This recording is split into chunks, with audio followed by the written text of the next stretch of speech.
muda lah apa toh. Nah misalnya kayak gitu itu materialisme. Jadi punya sesuatu itu hanya untuk identitas, untuk supaya dianggap, misalnya dianggap sosialita muda, atau dianggap apa namanya, orang kaya, apa pokoknya ini hanya untuk identitas aja. Itu materialisme. Tapi kalau pembelian kompulsif, ada yang tahu nggak pembelian kompulsif itu apa? Ya untuk gengsi semacam gitu. Kalau pembelian kompulsif, ada yang tahu? Ini biasanya wanita, ini wanita.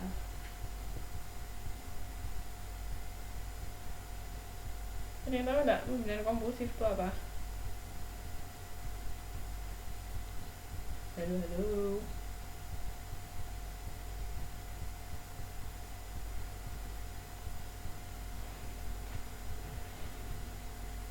Sabar, mas.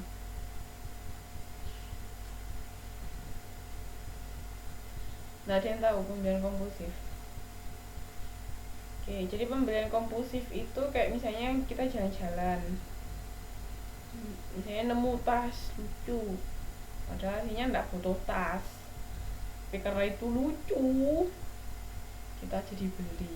Nah itu maksudnya pembelian yang intinya sebenarnya kita nggak perlu, tapi karena melihat itu lucu atau melihat itu diskon atau apa, terus kita tiba-tiba beli. Nah itu termasuk pembelian kompulsif, compulsive buying behavior.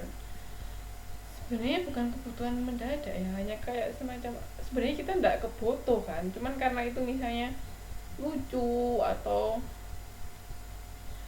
warnanya bagus atau lagi diskon, nah kita tiba-tiba beli. Itu pembelian kompulsif namanya. Kadang-kadang kan abis beli terus tiba-tiba sampai rumah, ngapain dia tadi beli ini ya. Pernah gak kayak gitu? Ya kayak hanya tertarik sesaat pada saat itu gitu loh, sebenarnya nggak butuh, nggak beli pun sebenarnya nggak masalah. Nah kan makanya saya bilang itu cenderung wanita itu seperti itu.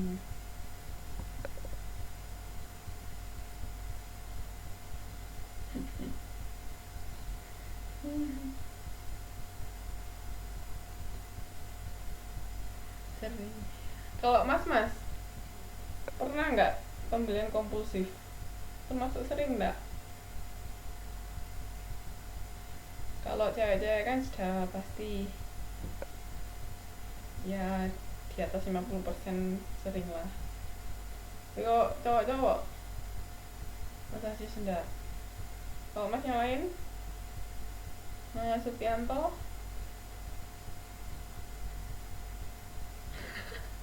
wah mas dibantai tuh mas sama mbak Silma. Ayo, nggak ngaku masih.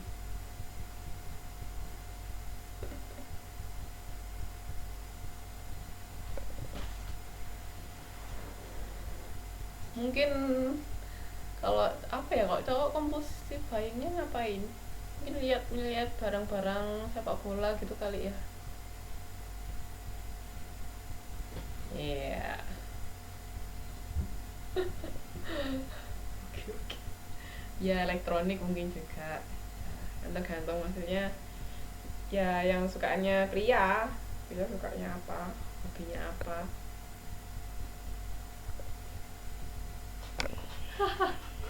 Itu nasib itu mas Dodo itu kayaknya.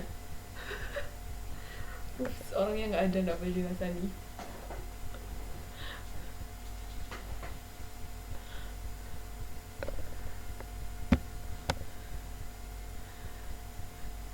Oke, saya lanjutkan ya.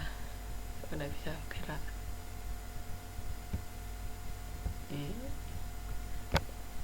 Iya makanya nggak boleh membicarakan orang yang tidak ada. Itu nanti kita ngerasani. Sekarang ada yang namanya brand personality. Jadi faktornya beragam dalam meningkatkan ikatan atau hubungan antara merek dan pemakai. Jadi maksudnya brand itu kan ada image-nya. Misalnya dia image brand ini sangat kuat atau sangat sporty. Misalnya kayak BMW itu cenderung untuk nih orang-orang yang suka sport atau apa. Nah, jadi brand personality ini maksudnya brand itu kan ada image. Nah kan dari image itu kan kira-kira sesuai nggak sih, dari image itu kan ada juga misalnya image-nya brand ini sangat jujur, atau brand ini sangat kelihatan elegan, atau apa, personality-nya ada. Jadi setiap brand itu ada personality-nya. Nah biasanya kalau brand yang kalau konsumen merasa brand itu sama dengan dirinya, memiliki personality yang sama, kepribadian yang sama, cenderung mereka akan beli brand tersebut, barang dari brand tersebut. Jadi brand itu produknya macam-macam ya. Jadi brand itu bukan produk, tapi brand itu kan merek. Kayak misalnya McD kan brand kan, tapi dia produknya macam-macam, ada burger, ada ayam, ada minuman, ada apa. Nah dari situ kalau misalnya seseorang merasa personality atau kepribadiannya sama, kayak misalnya tadi BMW untuk image yang diberikan oleh perusahaan tersebut adalah sporty, maksudnya sangat handal dalam menumbuhkan sisi sportivitas orang misalnya. Nah kalau orang yang suka sport, orang yang cenderung suka berolahraga atau apa, dia akan beli mobil BMW misalnya, seperti itu. Jadi cenderung sesuatu yang sama personality atau kepribadiannya itu akan dibeli oleh konsumen yang memiliki kepribadian yang sama dari barang tersebut. Nah kalau personification ini persepsi konsumen terhadap atribut barang atau jasa yang mirip dengan atribut-atribut yang dimiliki oleh manusia. Ini jadi lebih dari atribut-atributnya seperti apa. Misalnya brand ini persepsinya kosmetik itu untuk anak muda. Nah misalnya kalau dia image-nya untuk anak muda, orang-orang tua cenderung nggak mau beli barang tersebut karena misalnya brand ini untuk brand anak muda. Atau mungkin kebalikannya, brand ini untuk orang tua. Nah anak-anak kan maksudnya remaja kan nggak mungkin mereka mau beli. Nanti kalau misalnya ketahuan temennya misalnya, wah kamu kok pakai kosmetik itu, jadi nanti misalnya wah kamu sudah tua berarti, kayak gitu kan. Karena menghindari seperti itu, mereka yang anak muda-muda nggak mau beli yang brand yang image-nya untuk orang tua, atau memang awal perkenalannya dari si penjual itu seperti itu, kayak gitu. Jadi makanya ketika positioning itu sangat penting. Siapa sih target market kita, siapa target konsumen kita, jangan sampai salah positioningnya. Nah kalau salah, susah, kitanya yang rugi. Sasaran konsumennya kita salah, mereka malah nggak mau beli, nggak sesuai kayak gitu.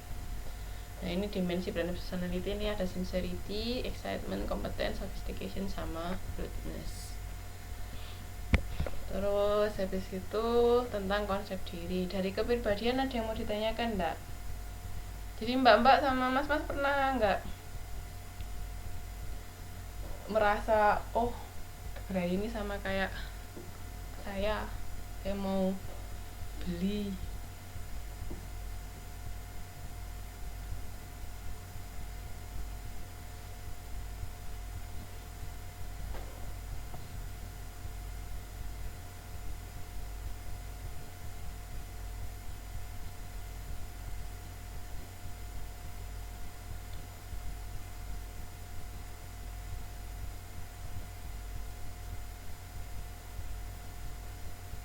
Sering.